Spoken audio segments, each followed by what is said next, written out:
Tim Burton's Sleepy Hollow begins with a story that would not have distinguished one of the lesser films from the Hammer horror franchise and elevates it by sheer style and acting into something entertaining and sometimes rather elegant.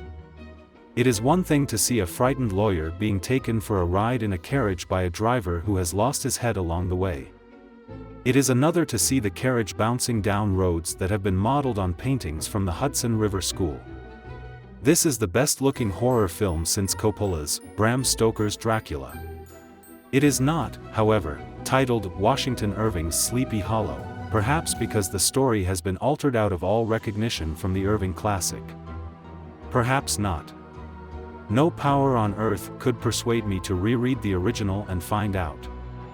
What it depends upon is Burton's gift for bizarre and eccentric special effects, and a superb performance by Johnny Depp, who discards everything we may ever have learned or thought about Ichabod Crane and starts from scratch. Depp plays Crane at the dawn of a new millennium, he says, confusing the rollover of 1799 to 1800 with the transition from the 1000s to the 2000s. It is time to discard the barbaric torture of the past, he believes, and bring the legal system up to date with improved methods of investigation and justice. He sees himself as a detective of the new order, and a New York judge, impatient with his constant interruptions, banishes him to the upstate hamlet of Sleepy Hollow, where there has been an outbreak of decapitations. Let him practice forensics there. As Crane journeys north, the movie casts its visual spell. This is among other things an absolutely lovely film, with production design, art direction and cinematography that create a distinctive place for the imagination. Not a real place, hardly a shot looks realistic, and some look cheerfully contrived, but a place in the mind. I love the shot where mist extinguishes the torches that have been lit by the night watch. Burton's Sleepy Hollow is a dour place, the houses leaning together for support, the shutters slammed against newcomers. There is never a sunny day here. The faces of the village fathers are permanently frozen into disapproval. And the body count is mounting, while the head count stays at 0. The horseman, it appears, not only decapitates his victims, but takes their skulls with him. The heads were not found by the bodies, exclaims Ichabod after his briefing on arrival. The heads were not found at all, says a village elder. Another snarls, taken by the headless horseman. Taken back to hell. We meet some of the locals. Old Baltus Van Tassel, Michael Gambon, richest of the burghers. His comely daughter Christina Ricci, and her shapely stepmother Lady Van Tassel, Miranda Richardson. And other local citizens, including one played by Jeffrey Jones, who always seems to be regarding us dubiously from above, at an oblique angle.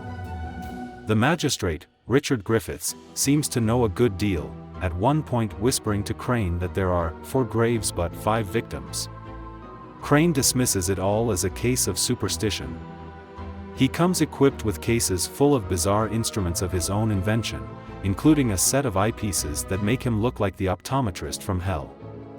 It becomes clear fairly quickly, however, that Ichabod is stronger on theory than practice, and has not much stomach for disinterring bodies, performing autopsies, or examining wounds.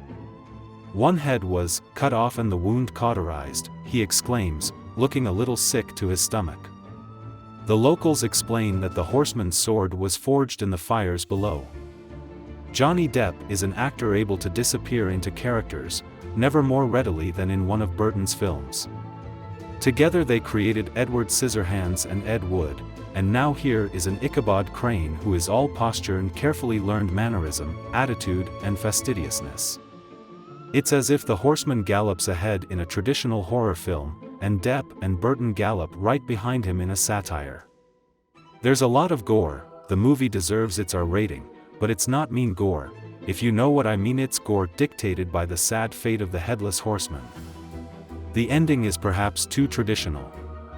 We know the requirements of the genre absolutely insist on struggle between Crane and the horseman, followed by an explanation for his strange rides, and harsh justice for those who deserve it.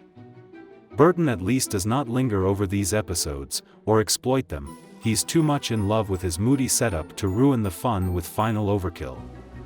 The most astonishing thing for me about the movie wasn't the horseman anyway, but the fact that I actually found myself drawn into this old classics illustrated material, enthralled by a time and place so well evoked that the horseman almost seemed natural there.